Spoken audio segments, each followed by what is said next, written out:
अगर गलती की सज़ा सर तन से जुदा है, ठीक है, हम इनके हिसाब से चलते हैं, मैं नहीं बोल रहा हूँ क्योंकि हम आईपीसी को मानते हैं, इंडियन पेनल कोड। तो सबसे पहले तो ये जो सर तन से जुदा की जो बात बोल रहे हैं ये उनके ऊपर भी होनी चाहिए जिन्होंने विवादित बयान जो है वो मुनव्वर फारूक ने दिया, जिन्होंने वो फैक्ट चेकर ने देवी देवताओं का अपमान करके 2017 और 18 में जो उन्होंने टिप्पणी करी, ये कानून उनके ऊपर भी लागू होना चाहिए। तीसरी बात, ओवैसी जी का ही सगा भाई है जो देवी देवताओं को सन 2010 से अपमानित करता हुआ आ रहा है, अभद्र भाषा का इस्तेमाल करता हुआ आ रहा है, उल्टी सीधी अभद्र भाषाएं, नंगी नंगी बातें करता हुआ आ रहा है। मुझे तो बोलने में भी आपके आगे शर्म आएगी, मैं सनातनी अपने देवी देवताओं के लिए नहीं बोल सकता। मेरे आगे कोई बोलेगा तो मैडम मैं उसको चिन्हित भी कर लूँगा, क्योंकि देखिए सीधी सी बात है, देवी देवताओं का अपमान अब नहीं सहेगा हिंदुस्तान और प्लस सनातनी। मगर साथ के साथ अगर वो सर तन से जुदा की बात करते हैं तो ठीक है, उनको बुरा लगता है, तो वैसे ही हमें भी बुरा लगता होगा। हमारे शिवलिंग को कोई फुहारा बोलेगा हमें भी बुरा लगेगा, मगर हम कहते हैं सर तन से जुदा नहीं कहते हैं। 3 करोड़ 4 करोड़ कावड़ियों ने जल उठाया अब की बारी, तो क्या किसी भी एक कावड़िए ने पत्थर उठाया? नहीं उठाया। सबके हाथ में जल था मैडम, किसी के हाथ में 5 किलो जल था, किसी के हाथ में 10 किलो था, किसी के हाथ में 100 किलो था और किसी के हाथ में 150 किलो था। उसकी धार्मिक आस्था है। आपको मालूम है मैडम, 3 करोड़ के लोग अगर एक साथ एक भीड़ में चलते हैं ना तो एक पूरा मजबा होता है। आपने कोई भी एक ऐसी घटना सुनी हो किसी कावड़िए के हाथ से जो हुई हो? नहीं हुई। क्यों नहीं हुई है? क्योंकि हमको सनातन धर्म में सिखाया जाता है कि सभी धर्मों की इज्जत करो तो हमारा धर्म सर्वश्रेष्ठ है। और सनातन का मतलब होता है जिसका कोई अंत ही नहीं है, जिसकी शुरुआत हो गई जिसका कोई अंत नहीं है, क्योंकि सृष्टि की रचना करी है ब्रह्मा विष्णु महेश ने। आप इतिहास उठा के देख लीजिए, उसमें आप कुरान देख लीजिए और आप क्या कहते हैं बाइबल देख लीजिए, आप गुरु ग्रंथ साहब देख लीजिए, आप गीता देख लीजिए, सब अपने अपने धर्म की इज्जत करते हैं। मगर साथ के साथ अगर आमिर खान जैसे लोग आकर शिवलिंग का मजाक बनाएंगे, आमिर खान जैसे लोग आकर जो देव रूपी एक प्रतिमा बनाई जाती है, एक झांकी बनाई जाती है जिसमें हमारी माता और बहनों की आस्था होती है, ठीक है हमने मान लिया वो शिव जी नहीं है, मान लिया हमने, मगर शिव जी के जैसी अगर वेशभूषा किसी को हमने दी होती है तो उसके साथ एक आस्था होती है। हम सनातनी जो है उस जल को पूछते हैं कि मानो तो मैं गंगा माँ हूँ, ना मानो तो मैं बहता पानी हूँ। हम लोग सूरज को अर्घ देते हैं मैडम, सुबह उठकर सूरज देवता को जल चढ़ाते हैं। हमारी माताएं और बहनें पत्रकार महोदय चांद को देखकर करवा चौथ का व्रत खोलती है, तारों को देखकर एक व्रत रखा जाता है सनातनियों में, तारों को देखकर वो व्रत खोला जाता है। हम लोग ऐसी कोई चीज़ नहीं है मैडम, हम लोग कण कण में शंकर मानते हैं, हर पत्थर को हम पूजते हैं, हम एक उस हर इंसान को पूजनीय मानते हैं, चाहे वो हमारा गुरु रूपी हो, चाहे बहन रूपी हो और चाहे वो माता पिता रूपी हो। सीधी सी बात है, अन्ना हजारे जी को तो खैर केजरीवाल नहीं पूछते, हम उनकी बात नहीं कर रहे हैं क्योंकि ये मुद्दा भी है। तो सीधी सी बात है, अगर कोई किसी भी धर्म के लिए गलत बोल रहा है तो हम उसका समर्थन नहीं दे रहे हैं। देखिए टी राजा जी ने अगर वो टिप्पणी दी तो उनकी पर्सनल टिप्पणी है, मगर साथ के साथ जो सच्चे मुसलमान हैं क्या वो उनका भी पक्ष रखेंगे? जिन्होंने मुनव्वर फारूक ने जो उल्टा बयान दिया, नहीं बोला उसकी तरफ से। क्यों नहीं बोला? क्योंकि ये एक ही धर्म को पर्टिकुलर जो है सपोर्ट करके चल रहे हैं, ये एका में चल रहे हैं, ये सामने वाले को गलत नहीं बताते हैं कभी भी। पता क्यों नहीं बताते? क्योंकि वो उनके धर्म का है। अगर आप अल्लाह की इबादत करते हो ना तो कुरान में लिखा है कि आप किसी के धर्म को नीचा न दिखाओ तो आपका धर्म सबसे ऊंचा होगा। क्योंकि मैडम कोई धर्म नहीं सिखाता है कि किसी के धर्म को ऊंचा नीचा बताओ। आप एक बात बताइए, अगर आप कहेंगे पत्रकार महोदय, मेरी छोटी बहन की तरह हो आप, कि मेरे पापा बढ़िया है खाली, तो खाली मेरे पापा बढ़िया बोलोगे तो इसका मतलब सबके पापा अपमानित हो गए। और आप कहो कि मेरे पापा अच्छे हैं तो खाली आपके पापा की बात हुई। मगर जब आप कहोगे ना सिर्फ मेरे पापा अच्छे हैं तो खाली आपके माता पिता की तारीफ हो रही है ना। अरे भैया माता पिता तो सबके ही अच्छे हैं, माता पिता किसके बुरे होते हैं? उसी तरीके से ईश्वर है। ईश्वर किसी भी रूप में हो, चाहे वो अल्लाह के रूप में हो, चाहे वो भगवान के रूप में हो, चाहे वो वाहिगुरु के रूप में हो और चाहे वो जीसस क्राइस्ट के रूप में हो, ईश्वर सारे अच्छे हैं। अपना अपना पूजने का तरीका है। कोई दीपक जला के पूजता है, कोई मोमबत्ती जला के पूजता है, कोई फूल चढ़ा के पूजता है अल्लाह की इबादत करके, और कोई जो है वो मत्था टेक के गुरुवाणी करके पूछता है। इसका मतलब ये नहीं है कि रूल सबके अलग अलग है। हमारे देश में अब संविधान चलेगा, शरीयत चलेगी। आप बताइए, इस तरीके से अगर हम लोग चलेंगे मैडम तो सीधी सी बात है, जो चोरी कर रहा है उसके हाथ काट दो, जो रेप कर रहा है वो कर दो। आप फिर समझ जाओ, आप फिर उस हिसाब से चलिए जिस देश में वो कानून लाना चाहते हैं जो और देश में चलता है, हमारे देश में नहीं चलता है। और जिसने गलती करी है आप उसको ये कैसे कह दोगे? देखिए मैडम, कन्हैया कुमार जब मारा गया, कन्हैया कुमार को पहले ही राजस्थान गवर्नमेंट ने कन्हैया लाल साहू जब वो मारा गया तो राजस्थान गवर्नमेंट ने 15 दिन पहले ही उसको चेतावनी दी। अरे उसकी तो गलती, उसके बेटे ने गलती कर दी, उसने गलती मान ली, उसने लिखित में एप्लीकेशन दे दी कि मैंने गलती मान ली, उसके बाद भी उसके साथ कितना बड़ा कांड हुआ, उसके बाद भी बहुत से कांड हुए। आप मुझे एक बात बताइए, अगर इस देश में इस तरीके से माहौल चलेगा तो नरेंद्र मोदी जी और अमित शाह जी अगर कोई सख्त एक्शन लेंगे आने वाले टाइम पे, तो ये लोग पता है आपको, नरेंद्र मोदी को और अमित शाह जी को चिन्हित करके बोलेंगे कि देखिए आप यहाँ पर जो है प्रोपेगेंडा चला रहे हो, हमें दबा रहे हो, ये खुद कहेंगे। और ये मानवाधिकार संगठन आके जंतर मंतर में लेट जाएगा। ये पता क्या कहेगा कि मानवता के खिलाफ हो रहा है। जब कन्हैया कुमार जैसे लोग काटे जाते हैं, देखिए अगर कन्हैया कुमार जैसा काटा जाए या किसी और धर्म का भी काटा जाए, काटना तो गलत है, मगर कोई अगर एक ही धर्म बार बार गलती करेगा तो क्या हम अपने धर्म को बुरा बोल देंगे मैडम? अगर आप ही बार बार गलती करोगी ना मैडम, तो मैं तो आपको ही गलत बोलूँगा ना, और आप हर बार गलती करके सॉरी बोल दो, तो हम उनके बात का समर्थन नहीं करते हैं। मगर साथ के साथ हम ये भी तो कहेंगे ना मैडम कि शिवलिंग को जो फुहारा बता रहे हैं उनके बारे में क्या करोगे?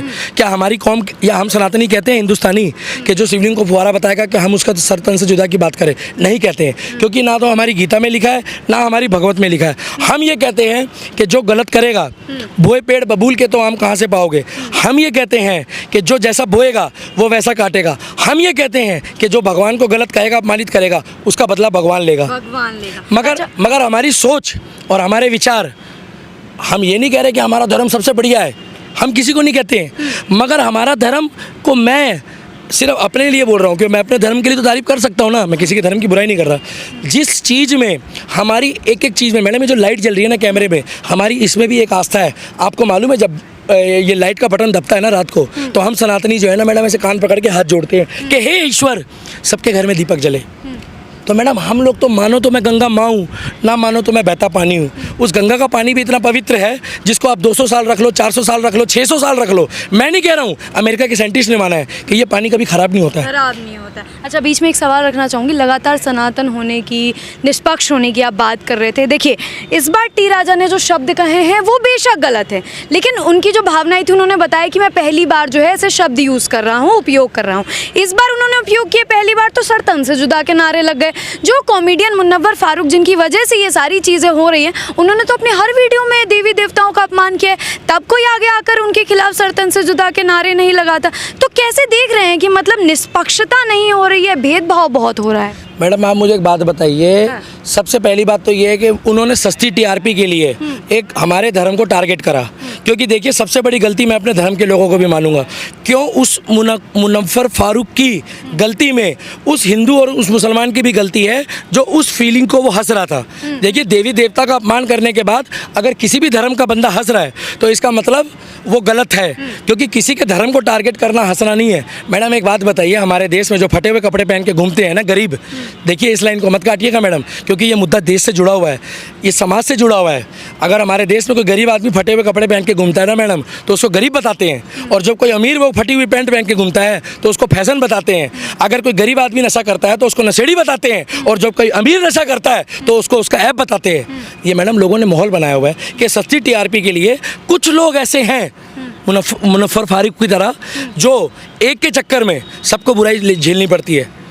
कौन कह रहा है सारे मुस्लिम गलत हैं? सारे मुस्लिम गलत नहीं है। इस देश में कलाम जैसी सोच रखने वाले लोग भी हैं, इस देश में बॉर्डर में शहीद होने वाले मुसलमान भी हैं।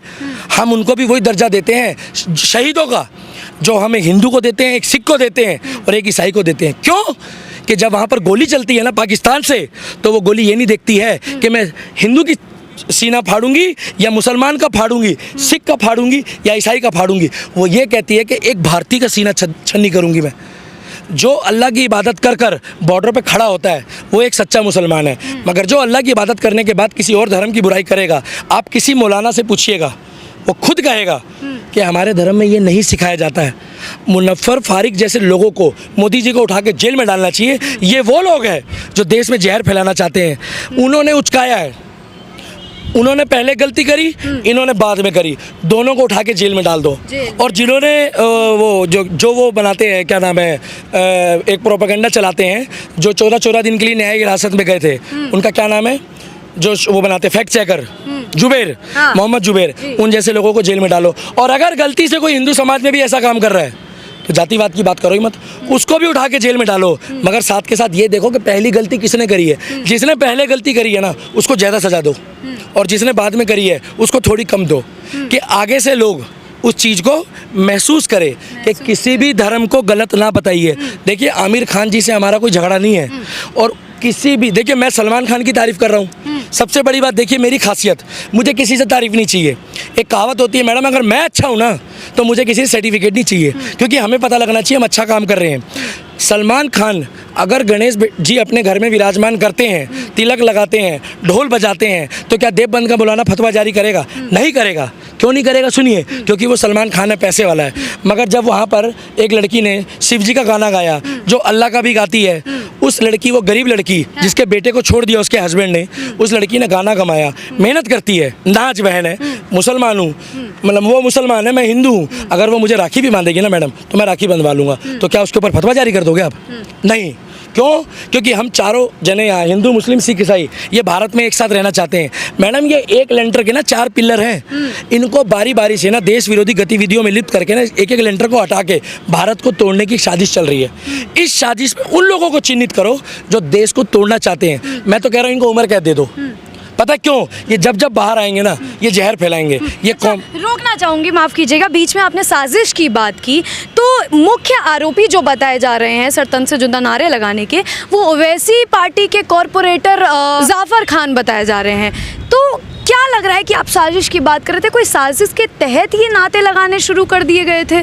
देखिए मैडम, सीधी सी बात है, अगर वो इमरान हो जी, गुरमीत हो और या श्यामलाल हो, अगर कोई देश में देश विरोधी गतिविधि, राष्ट्र विरोधी गतिविधि और साथ के साथ कोई धर्म विरोधी गतिविधि में लिप्त है, तो भारत सरकार को और सुप्रीम कोर्ट को उनको उम्र कैद दे देना चाहिए कि चंद लोगों की गलती के चक्कर में वो बेगुनाह मारे जाते हैं जिनका उस चीज़ से कोई लेना देना ही नहीं होता है।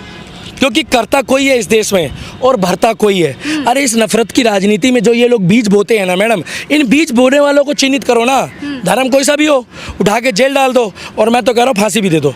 देखिए मैडम, एक की गलती 20 लोगों को भुगतनी पड़ती कई बार। तो जो 20 लोगों के सुहाग उजड़े, 20 लोगों के हाथ से राखी छीनी गई, 20 लोगों के घर से एक पारिवारिक आदमी गया, मैडम बुरा मत मानिएगा, मीडिया वालों के लिए एक फिगर होता है वो, पुलिस वालों के लिए एक फिगर होता है वो। फिगर का मतलब है गिनती। मगर जिसके घर का जाता है ना, उसके दिल से पूछो, गलती एक करता है और पूरे देश में आग लगनी शुरू हो जाती है। सीधी सी बात है, अगर कोई गलती करता है तो उसकी जड़ में, चाहे अरविंद केजरीवाल जी हो, चाहे नरेंद्र मोदी जी हो, चाहे अमित शाह जी हो, चाहे योगी जी हो और चाहे ममता बनर्जी हो। देखिए पार्टी कोई भी हो, अगर वो उस पार्टी में सीएम है और पीएम है तो वो पार्टी का नहीं है, वो उस टाइम पे संवैधानिक पद में है। और संवैधानिक पद में तो वो संविधान को मानेगा। संवैधानिक पद का मतलब है संविधान। भीमराव अम्बेडकर, बाबा साहेब भीमराव अम्बेडकर का संविधान सर्वपल्ली है। तो जो बात करेगा शरीयत की, शरीयत से नहीं होता है। देखिए सीधी सी बात है, हमारी बहनों के लिए कानून आया था जिसमें कह रहे थे तलाक तलाक तलाक। तो वो किसी के लिए, अगर उनको कोई आके बहन बोल रही थी कि मेरे को 3 तलाक के मुद्दे में परेशानी है, तो मोदी जी ने और योगी जी ने सबसे सर्वे करवाया ना, ज़बरदस्ती तो नहीं थोपा। तो बाद में वो बहनें खुश भी हुई है। मुस्लिम बहनों को इन्होंने एक सिलेंडर दिया। मैडम ये राजनीति करना ही नहीं चाहते, सबका साथ, सबका विकास और सबका विश्वास। मगर कुछ लोग आकर राजनीतिक प्रोपेगेंडा चलाकर ये बताना चाहते हैं कि भैया हम तो अपनी धर्म की रोटी सेकेंगे सस्ती टीआरपी के लिए। अब वो फैक्ट चेकर है, मैं तो कह रहा हूँ उसकी जमानत मत करो। और एक जो वो मुनफ्फर फारिक है, उसकी भी जमानत मत करो। और टी राजा जी की अगर गलती है तो देखिए सीधी सी बात, अगर उन्होंने गलत बोला है तो जो सज़ा बनती है उनको भी दो, मगर साथ के साथ वो फैक्ट चेकर और जो उन्होंने जो देवी देवताओं को, मैडम वो मैंने वीडियो देखी है, मेरा भी खून खौल उठा है। मगर देखिए हमारी क्या खासियत है, हमने पलट के कुछ गलत नहीं बोला। पता है क्यों? मैंने कहा मेरा राम देखेगा, मेरा भोले देखेगा। मैडम ब्रह्मा विष्णु महेश ने सृष्टि की रचना करी है, और सीधी सी बात है ये जो सृष्टि है ना, ये शेषनाग के ऊपर ही टिकी हुई है। जिस दिन इस देश में, इस विश्व में जितना ज़्यादा पाप बढ़ेगा, जितना ज़्यादा यहाँ पर मारामारी बढ़ेगी, तो ये जो छोटी मोटी घटनाएं होती है ना मैडम, ये कोविड और ये भूकंप और ये बाढ़ आना, ये सब ऊपर वाले की देन है।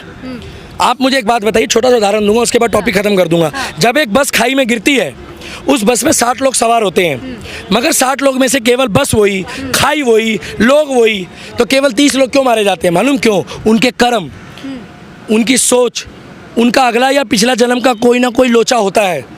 तो जैसे ही बोए पेड़ बबूल के तो आम कहाँ से पाओगे? अगर बबूल बोओगे तो बबूल पाओगे, आम बोओगे तो आम पाओगे। किसी भी धर्म की बुराई ना करो। मोदी जी और अमित शाह जी से मैं रिक्वेस्ट करता हूँ कि इस देश में ये जो जंगल राज है इसको ख़त्म करो और इस देश में केवल लॉ एंड ऑर्डर चलेगा, इंडियन पैनल कोड चलेगा और देश में केवल संविधान चलेगा जो बाबा साहब अम्बेडकर का लिखा हुआ है। जय बाबा साहब अम्बेडकर, संविधान, जय श्री राम, जय हिंद। मैं दिल्ली का दीपक।